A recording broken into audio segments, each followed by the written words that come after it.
नमस्कार, one India Hindi में आपका स्वागत है। मैं हूं शिखा धूरिया। पश्चिम बंगाल की मुख्यमंत्री ममता बनर्जी की तरफ से नंदीग्राम चुनाव के नतीजों को चुनौती देने वाली याचिका पर गुरुवार को सुनवाई हुई।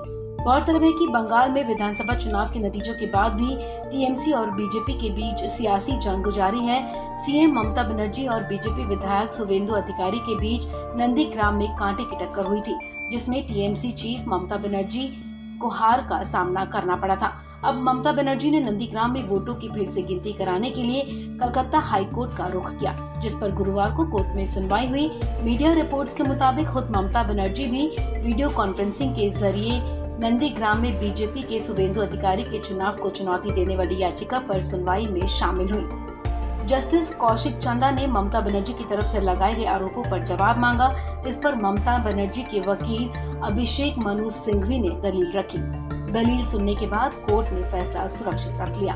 आपको बता दें, ममता बनर्जी ने गुरुवार को मामले पर सुनवाई होने से पहले बुधवार रात न्यायमूर्ति कौशिक चंदा की अदालत में याचिका दाखिल करके ये मांग की कि उनके मामले की सुनवाई किसी और बेंच को ट्रांसफर कर दी जाए। दरअसल बीते दिनों ही टीएमसी नेताओं ने जस्टिस कौशिक की कथित फोटो शेयर की थी, जिसमें वो बीजेपी नेताओं के साथ थे।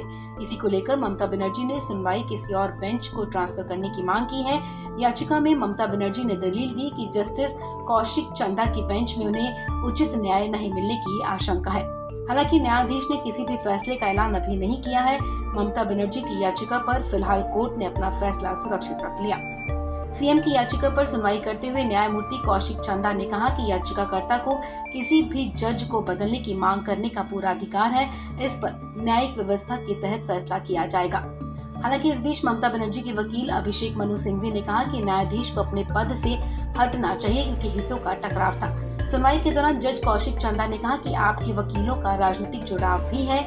अभिषेक मनु सिंघवी कांग्रेस के हैं और एसएन मुखर्जी का बीजेपी बैकग्राउंड है, लेकिन यहाँ तृणमूल प्रमुख का प्रतिनिधित्व कर रहे हैं। जस्टिस कौशिक चंदा ने कहा कि अगर अन्य राजनीतिक बैकग्राउंड के वकीलों पर भरोसा किया जा सकता है तो ममता बनर्जी जज पर भरोसा क्यों नहीं कर सकती। इस खबर में फिलहाल इतना ही।